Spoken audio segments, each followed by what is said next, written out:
Hi everyone, this side Shishir. Welcome to my YouTube channel Shishir की पाठशाला। और आशा करता हूँ आप सभी काफ़ी अच्छे होंगे और मस्त होंगे। तो जैसा कि आप सभी को पता है, एमपी टेट वर्ग 3 का जो भी 2-3 का जो भी चल रहा है, आपका जो भी एग्ज़ाम है, अपकमिंग एग्ज़ाम, उसके लिए मैं आपका ईवीएस 30 नंबर की और 30 नंबर का जो पेडागोजी वाला सेक्शन है, मैं आपको पूरा कवर कराऊंगा पीवाईक्यू के साथ। और आप मैंने एक प्लेलिस्ट बना दी है, एमपी टेट का जो एग्ज़ाम होने वाला है उसके लिए प्लेलिस्ट बना दी है, और उसमें 2-3 वीडियो ऑलरेडी अपलोडेड हो चुकी हैं। तो आप इन वीडियोस को देख सकते हैं। तो आज इसके पहले वाली वीडियो में हम लोगों ने कवर किया था ईवीएस के 30 क्वेश्चंस। आज हम कवर करेंगे सीडीपी के 30 क्वेश्चंस, जो कि प्रीवियस ईयर हैं, प्रीवियस ईयर के क्वेश्चंस हैं। यहाँ से आपको बहुत सारे क्वेश्चंस रिपीटेड मिलेंगे। ठीक, तो चलिए स्टार्ट करते हैं। पहला क्वेश्चन आज का, तो ये 5 मार्च 2022 का जो पेपर हुआ था उसी का पेपर है, पहले शिफ्ट का। ठीक है, तो पहला क्वेश्चन है gross motor skill. Gross motor skill is स्थूल क्रियात्मक कौशल क्या है, आपको बताना है जल्दी से। पहला है राइटिंग, दूसरा है ड्राइविंग, तीसरा है वॉकिंग एंड फोर्थ स्केचिंग। आपको बताना है कि इसमें से ग्रॉस मोटर स्किल कौन सी है, बताइए। तो इसका राइट आंसर क्या हो जाएगा, ग्रॉस मोटर स्किल। इसका राइट आंसर आपका सी हो जाएगा। सी क्या है, सी आपका है चलना। ठीक है, क्या walking is the gross motor skill. ठीक है, अब आगे चलते हैं। 122 है, a definite sequence is found in development. विकास में निश्चित क्रम पाया जाता है। From head to legs, from trunk to waist, मतलब धड़ से कमर तक, फ्रॉम वेस्ट टू लेग्स, मतलब धड़ से कमर तक, कमर से पांवों तक, मतलब फ्रॉम लेग्स टू हेड, पांव से सिर तक। ठीक है, जल्दी से बताना है आपको। तो बताइए कि जो विकास का हमारा एक निश्चित क्रम होता है वो किधर से किधर की तरफ होता है। सिर से पांवों तक, धड़ से कमर तक, कमर से पांवों तक, और पांव से सिर तक। जल्दी से बताइए आपका। तो इसका राइट आंसर आपका क्या हो जाएगा, ए हो जाएगा। ठीक है, फ्रॉम हेड टू लेग्स, सिर से पांव की तरफ होता है विकास का एक निश्चित क्रम। ठीक, अब आगे चलते हैं। 123 है, डिटर्मिनेंट्स ऑफ डेवलपमेंट इज। विकास के निर्धारक तत्व हैं, आपको बताना है। Determinants of development is health of parents, माता पिता का स्वास्थ्य, एजुकेशन लेवल ऑफ पेरेंट्स, माता पिता का शैक्षणिक स्तर, सोशल रिलेशन ऑफ फैमिली, परिवार का सामाजिक संबंध, मैच्योरिटी एंड लर्निंग, परिपक्वता एवं सीखना। आपको बताना है डिटर्मिनेंट्स ऑफ डेवलपमेंट क्या है। देख लीजिए आप क्वेश्चन को अच्छे से, आपके सामने है क्वेश्चन। तो बताइए इसका राइट आंसर। बिल्कुल, इसका राइट आंसर क्या हो जाएगा, D is the right answer. Maturity and learning क्या है, परिपक्वता और सीखना क्या है, विकास के निर्धारक तत्व हैं। ठीक है, डिटर्मिनेंट्स ऑफ डेवलपमेंट हैं। अब आगे चलते हैं। नेक्स्ट क्वेश्चन है 124, running and climbing is related to. बताइए जल्दी से ये क्वेश्चन। दौड़ना एवं चढ़ना निम्नलिखित में से संबंधित है। मोटर डेवलपमेंट ऑफ लेग्स, पांवों के क्रियात्मक कौशल। बी है मोटर डेवलपमेंट ऑफ हैंड्स, हाथों का क्रियात्मक कौशल। सी मोटर डेवलपमेंट ऑफ ट्रंक, धड़ का क्रियात्मक कौशल। डी फिजिकल डेवलपमेंट, शारीरिक विकास। आपको बताना है, तो इसका राइट आंसर बताइए। इसका राइट आंसर आपका क्या हो जाएगा, ए इज द राइट आंसर। क्या हो जाएगा, मोटर डेवलपमेंट ऑफ लेग्स। दौड़ना भाई पूरा बॉडी का उसमें मूवमेंट हो रहा है, तो कैसा हो जाएगा, ये आपका हो जाएगा मोटर डेवलपमेंट स्किल। ठीक है, अब आगे चलते हैं। नेक्स्ट क्वेश्चन में, growth and development are, growth and development are, वृद्धि एवं विकास एक दूसरे से हैं। इंटर रिलेटेड एंड इंटरडिपेंडेंट, अंतर संबंधित और अंतर्निर्भर। बी अपोजिट, विपरीत। सी सिमिलर एंड डी क्या है, अलग अलग। बताइए जल्दी से। तो वृद्धि और विकास है एक दूसरे से क्या है, आपको बताना है। Growth and development are dash, आपको बताना है। बताइए जल्दी से इसका राइट आंसर। इसका राइट आंसर आपका ए हो जाएगा, इंटर रिलेटेड एंड इंटरडिपेंडेंट। जो विकास, वृद्धि और विकास है एक दूसरे से इंटर रिलेटेड है और इंटरडिपेंडेंट होते हैं। ठीक है, अब आगे चलते हैं। 126 पे चलते हैं। Embryo attach to which part of mother, भ्रूण किसकी सहायता से मां के शरीर से जुड़ा रहता है, आपको बताना है। अम्बाइलिकल कॉर्ड, नाभिनाल से, प्लेसेंटा से, अपरा से, ब्लड कैपिलरीज, रक्त कोशिकाओं से, ब्लड आर्टेरी। आपको बताइए जल्दी से कि जो भ्रूण है किसकी सहायता से मां के शरीर से जुड़ा रहता है, बताइए जल्दी से। इसका राइट आंसर क्या हो जाएगा, इसका राइट आंसर आपका बी हो जाएगा, अपरा से, जिसको हम ब्लड कैपिलरीज बोलते हैं। ठीक है, क्या, ब्लड कैपिलरीज। अब आगे चलते हैं। सॉरी, प्लेसेंटा इसको बोलते हैं भाई। ठीक है, इसको प्लेसेंटा बोलते हैं। मतलब भ्रूण किसकी सहायता से मां के शरीर से जुड़ा रहता है, तो इसका राइट आंसर बी होगा, अपरा, जिसको हम क्या बोलते हैं, प्लेसेंटा बोलते हैं। ठीक है, अपरा प्लेसेंटा बोलते हैं। अब आगे चलते हैं। क्वेश्चन 127 है, 75% brain develops in which age, मस्तिष्क का 75% विकास किस आयु में होता है। पहला है 2 years, दूसरा है 5 साल में, तीसरा है 10 वर्ष में और चौथा है 21 वर्ष में। जल्दी से बताइए, आपको बताना है। तो इसका राइट आंसर क्या हो जाएगा? इसका राइट आंसर आपका हो जाएगा B is the right answer. B कितना है? 5 वर्ष। ठीक है, कितना? 5 वर्ष, 5 years हो जाएगा। अब आगे चलते हैं। नेक्स्ट क्वेश्चन है 128। The process of spoon holding is learn by child. जो चम्मच पकड़ने का की क्रिया बालक सीखता है, कब सीखता है भाई? बताना है आपको। तो ये देख लीजिए, इसका ऑप्शंस है। पहला ऑप्शन है आई एंड हैंड कोऑर्डिनेशन, आंख एवं हाथ के समन्वय से। दूसरा है सोशल डेवलपमेंट, सामाजिक विकास से। तीसरा है फिजिकल डेवलपमेंट, शारीरिक विकास से। और चौथा है मसल डेवलपमेंट, मांसपेशियों के विकास से। आपको इसका राइट आंसर बताना है। तो इसका ए राइट आंसर हो जाएगा। ठीक, ए राइट आंसर हो जाएगा। आई एंड हैंड कोऑर्डिनेशन, आंख एवं हाथ के समन्वय से। ठीक है, अब आगे चलते हैं। 129 है the pace of development varies from the individual to another but follows dash pattern. विकास की गति एक व्यक्ति से दूसरे व्यक्ति में भिन्न होती है परंतु प्रतिरूप का डैश अनुसरण करते हैं। पहला है हजार्ड, बी है एन अनप्रडिक्टेबल मतलब अव्यवस्थित, सी है असेक्वेंटियल एंड ऑर्डरली अप्रत्याशित मतलब अनुक्रमिक एवं व्यवस्थित, एंड डी है लेग टू हेड मतलब पैर से सिर तक। आपको बताना है। तो इसका राइट आंसर सी हो जाएगा भैया। सी क्या है? अनुक्रमिक एवं व्यवस्थित मतलब असेक्वेंटियल एंड ऑर्डरली। विकास का जो गति है एक व्यक्ति से दूसरे व्यक्ति में भिन्न होता है परंतु इसका जो प्रतिरूप इसका जो पैटर्न होता है एक दूसरे से क्या होता है? एक अनुक्रमिक एवं व्यवस्थित होता है। ठीक है, अब आगे चलते हैं। 130 है who considered freedom and continuity to be necessary for learning is. सीखने के लिए किसने स्वतंत्रता एवं निरंतरता को आवश्यक है? पहला है स्किनर, दूसरा है फ्रॉबेल एंड तीसरा है चमस्की एंड फोर्थ है पियाजे। जल्दी से बताइए कि भैया मतलब किसने कंसीडर किया कि freedom and continuity to be necessary for learning. इसका राइट आंसर बी हो जाएगा, फ्रॉबेल। ठीक है, B Froebel is the right answer. अब आगे चलते हैं। भाषा अर्जन का सिद्धांत किसने दिया? आपको बताना है भाषा अर्जन का सिद्धांत किसने दिया। Who give the principle of language acquisition. बताना है। A Noam Chomsky, B Vygotsky, C Freud and D is पियाजे। जल्दी से बताइए इसका राइट आंसर क्या हो जाएगा भैया?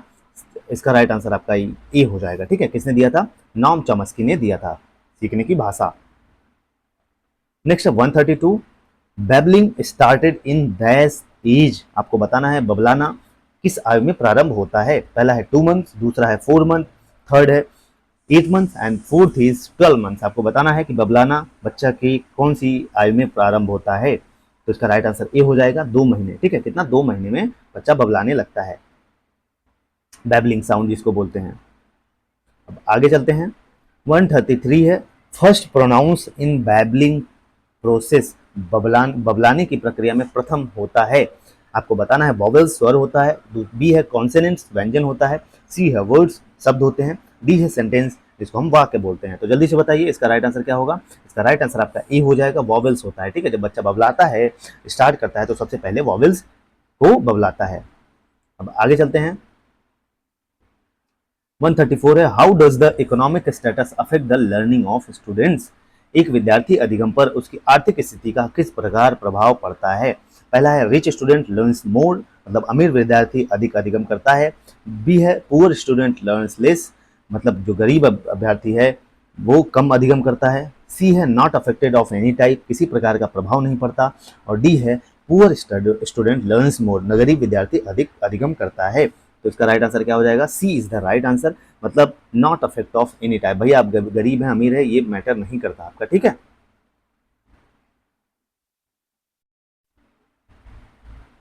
आगे चलते हैं 135 में विच of the following is not symbol of individual variation in achievement. निम्न में से कौन सा विकल्प उपलब्धि में व्यक्तिगत भिन्नता का प्रतीक नहीं है?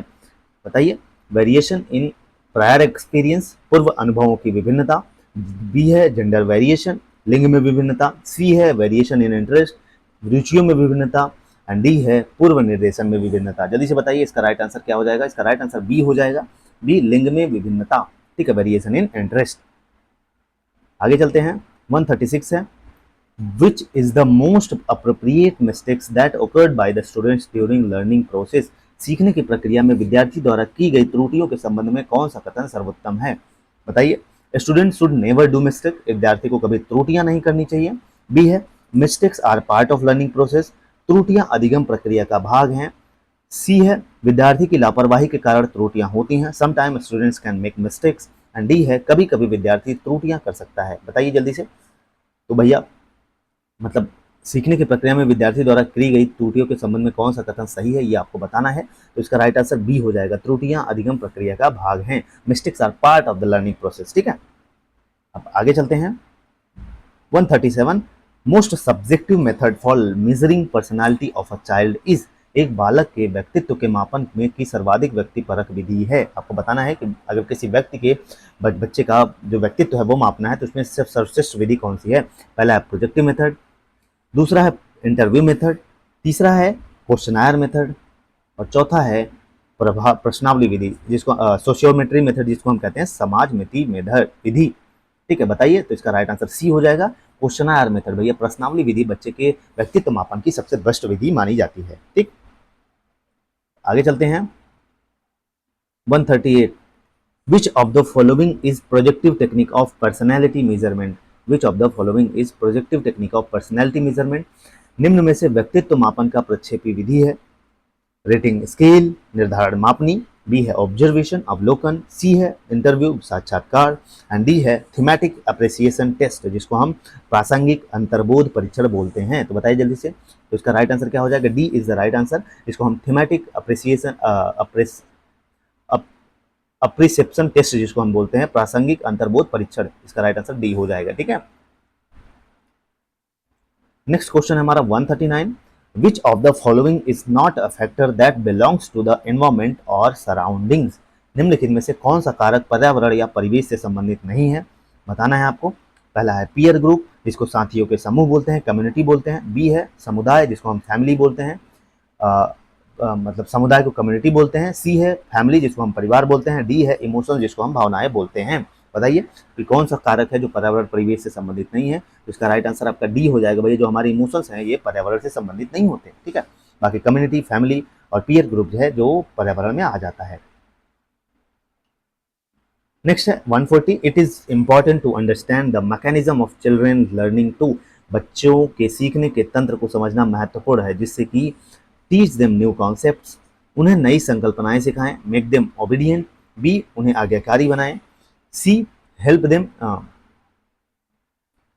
देम मेक फ्रेंड्स, उन्हें दोस्त बनाने में मदद करें। D learn school manners, school के शिष्टाचार सीखें। तो इसका राइट आंसर क्या हो जाएगा, इसका राइट आंसर ए हो जाएगा आपका। ठीक है, A is the right answer, teach them new concept, उन्हें नई संकल्पनाएं सिखाएं। ठीक है, अब आगे चलते हैं।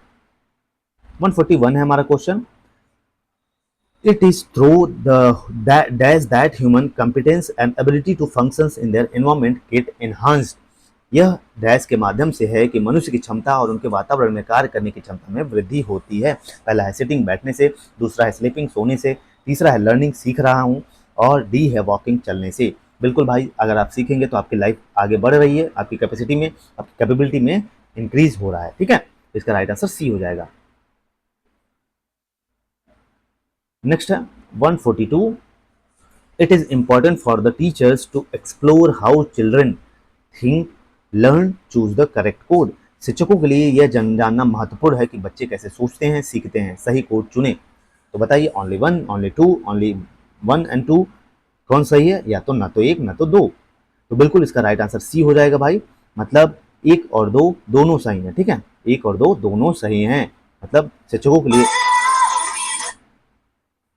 शिक्षकों के लिए यह जानना महत्वपूर्ण है कि बच्चे कैसे सोचते हैं और कैसे सीखते हैं। ठीक है, दोनों सही हैं। अब आगे चलते हैं। 143 है हमारा, learning has considered partly a cognitive process and partly an dash one, अधिगम को आंशिक रूप से एक संज्ञानात्मक प्रक्रिया और आंशिक रूप से एक डैश माना गया है। आपको बताना है। पहला है सोशल जिसको हम सामाजिक और स्नेही बोलते हैं। बी है इनकॉग्निटिव जिसको हम असंज्ञानात्मक बोलते हैं।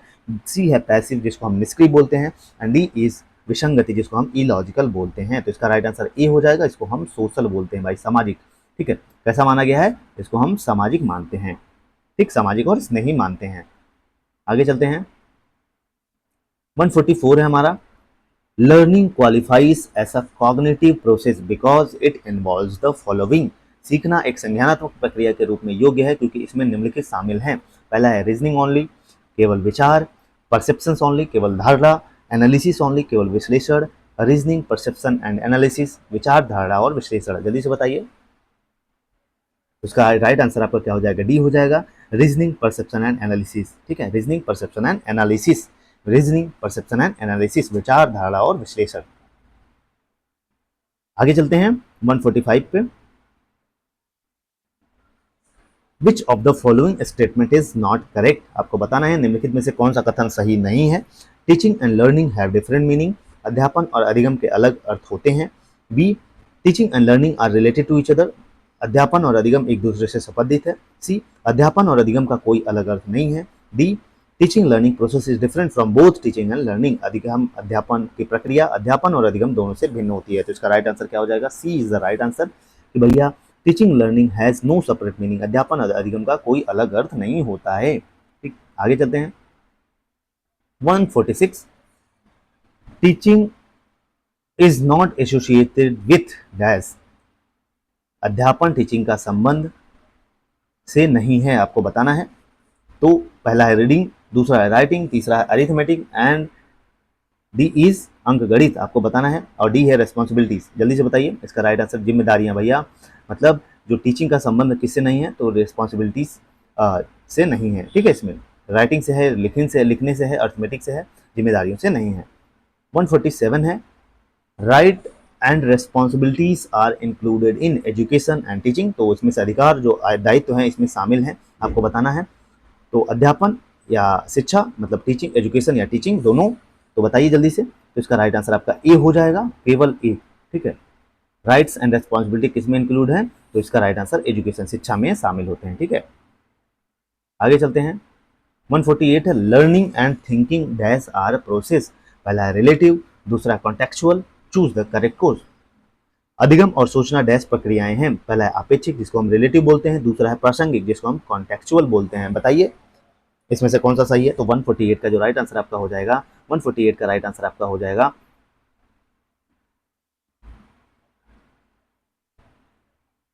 सी हो जाएगा। ठीक है, क्या सी इज द राइट आंसर, मतलब सी क्या है, बोथ, पहला और दूसरा दोनों सही है इसमें। ठीक है, मतलब रिलेटिव भी होता है, कॉन्टेक्चुअल भी होता है। ठीक है, अब आगे चलते हैं 149 पे चलते हैं। Who among the following is are the active participants in the learning process.